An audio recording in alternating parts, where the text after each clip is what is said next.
Develop the ability to act, take action. Not hasty if it isn't required, but don't lose much time. Here's the time to act.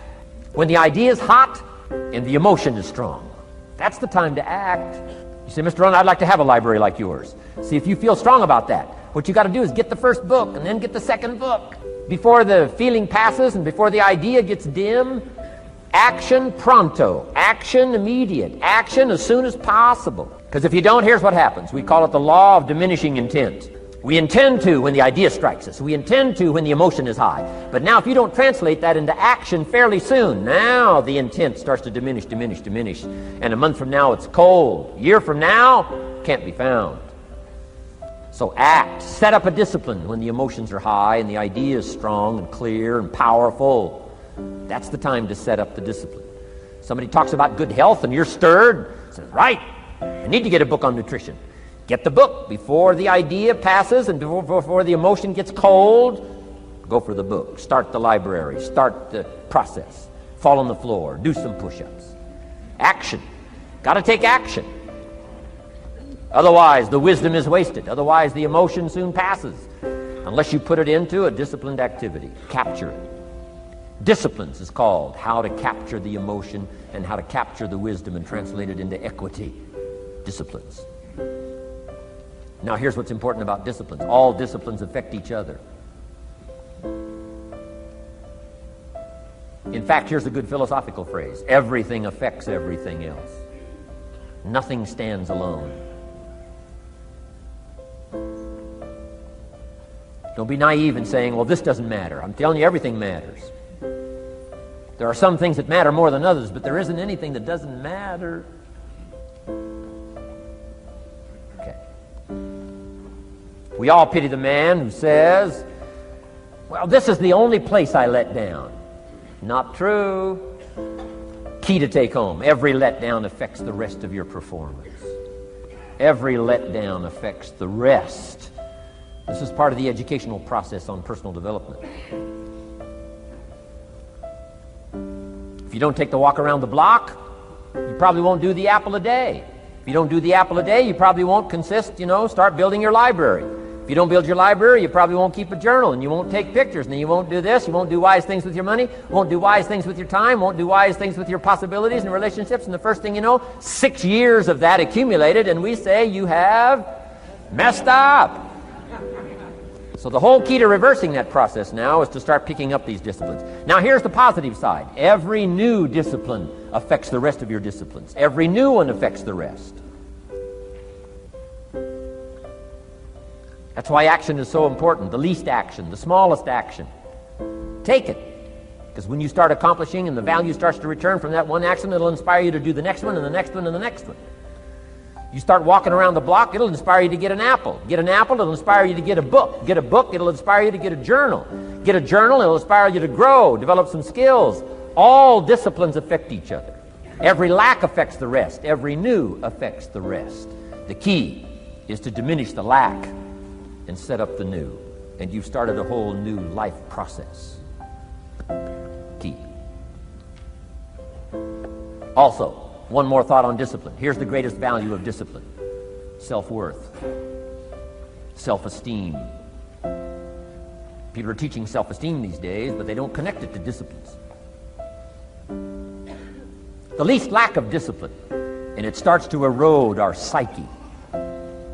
One of the greatest temptations is to just ease up a little bit. Right?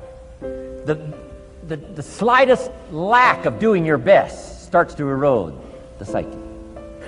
Instead of doing your best, doing just a little less than your best. Sure enough. You say, well, it's just going to affect my sales. No, it's going to affect your consciousness. It's going to affect your philosophy. Now you've begun in the slightest way to affect your own philosophy. Here's the problem with the least neglect. Neglect starts as an infection. And if you don't take care of it, it becomes a disease. And one neglect leads to another. And the worst of all, when neglect starts, it diminishes our self-worth, our self-confidence, our self-value. You say, well, how can I get back my self-respect? I'm telling you, you don't have to go to 29 classes. All you have to do is start the smallest discipline that now corresponds to your own philosophy, like I should, and I could, and I will. No longer will I let neglect stack up on me so that I will have the sorry scenario 6 years from now, giving some excuse instead of celebrating my progress. That's the key to discipline. Okay? Let's get kids involved in the least of disciplines. One more, and then one more, and then another one, and then another one, and then some more. And the first thing you know, you're starting to weave the tapestry of a disciplined life into which you can pour more wisdom and more attitude and more strong feeling, more faith and more courage. Now you've got something, a vessel in which to put it. And now the equities start to flow. And the early return, I'm telling you, if you'll start this process, the early return will have you so excited. You'll commit yourself to this strategy for the rest of your life. You'll never go back to the old ways. Join a new crowd. Join a new group. The disciplines to do it. Take action. I recommended the last time I was here the little book, Richest Man in Babylon, and I said I've lectured now to over 3 million people in the last 33 years, and I've recommended this little book to almost all of them, I think. Guess how many have actually gone and got this little book? Answer, very few. My best guess is 10%. Such an easy thing to do. In that last seminar, right, I suggested this little book, number one, is easy to find. Number two, it's easy to buy. The most you can pay for it, $6, $7, $8. You can borrow that from your kids. And number three, it's easy to read. It's in story form. That's why I use it for teenagers, teaching them how to be rich by 40, 35 if you're extra bright, much sooner if you find a unique opportunity. But if it's easy to find and easy to buy, and if it's easy to read, why wouldn't everybody go get it? We don't know. What do you know? You don't know. I don't know. Nobody knows. Here's how profound it is. Some do and some don't. Now here's the numbers. About 10% do. 90% don't or won't. And we don't know the mystery of that. And I'm telling you, 10 years from now, those numbers will still be the same. 10% will, 90% won't. The numbers don't change. Only the faces change. You're looking at one of the faces. I used to belong to the 90% who couldn't be bothered even if it was easy. Guess how many people have a library card? Wisdom of the world available. Transform your life in any value amount you want. By the way, how much is a library card in Texas? Free. Here's what free is. Easy. I mean, it can't be any easier than free. Somebody says, well, would you bring it by? Well, no. At least you got to go get it. No. Wisdom of the world available. Transform your life spiritually, socially, personally, economically, and every other way. Teach you how to be rich and powerful and sophisticated and healthy, influential. How many people have a library card? Answer, 3%. 95, 97% couldn't be bothered. Guy specializes in happy hour, but he doesn't have a card. And now readily and quickly blames the government and blames his company and blames policy and blames the pay scale. When if he only knew, if he joined the 3%, here's my advice to you today. Walk away from the 97%. Don't talk like they talk. Don't act like they act. Don't go where they go. Don't specialize in what they specialize in. Throw away the blame lists they cling to. Start you a new life. You say, well, is it as simple as getting a library card and join the 3%? And the answer is, of course. Of course. That's how easy this stuff is. This is so easy. It's so simple. It's not complex. You don't need a 2,000-year-old guru. You don't need multi-track affirmations. I'm telling you, don't. Affirmation without discipline is the beginning of delusion. Key. Don't let somebody sweep you into some contrary way to nature itself says, unless you labor. The miracle of the seed and the soil and the seasons and God and all the other stuff that's available, sunshine and rain, that's not available to you by affirmation. It is only available to you by labor. So labor well. Okay. Learn well. Discipline yourself well. And you can have all the treasures you want. This stuff's easy and simple. It's not ocean waves and seagulls. You don't have to move to Sedona where all the force fields come together in Arizona.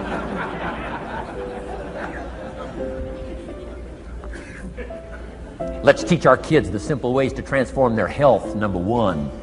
Their economics, number two. Their ability to communicate, number three. Their life and treasure and lifestyle, number 4. Spirituality, number 5. And the list goes on and on. Let's not leave out any of the least of disciplines that encourage us to do the next one, to do the next one, to do the next one. First thing you know, this whole scenario for you is spinning up instead of out of control on the negative side. This is all you got to do.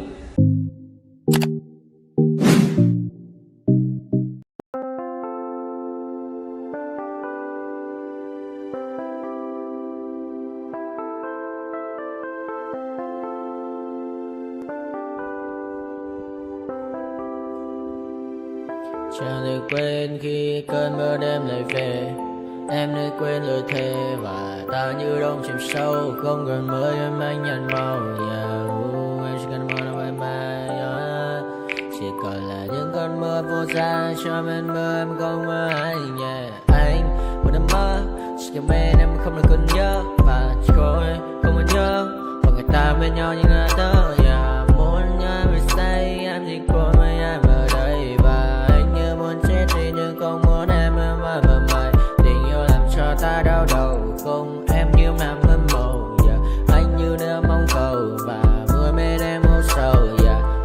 Chào các bạn ba để mơ. Chỉ có bên em nhưng là khó mơ. Mà đang dài. Em một bên ai. Anh không mong gì hơn. Chỉ mong em sẽ ở đây ôm anh thật gần.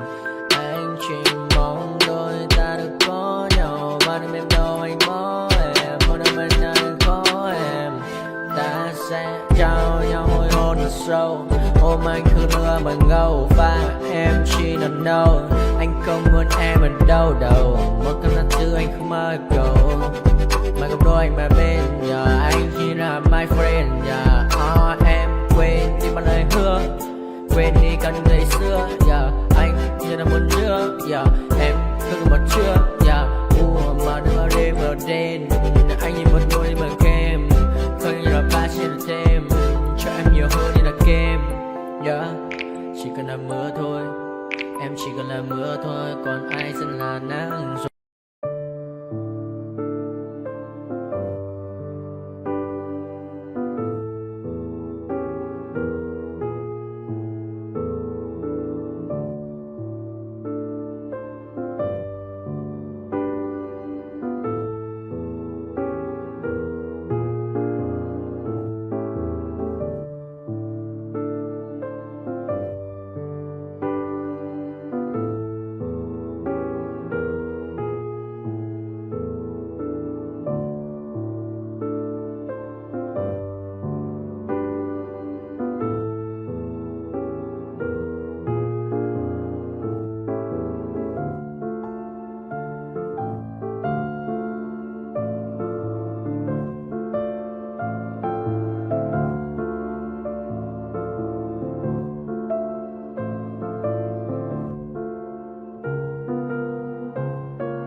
told your friend you're not okay?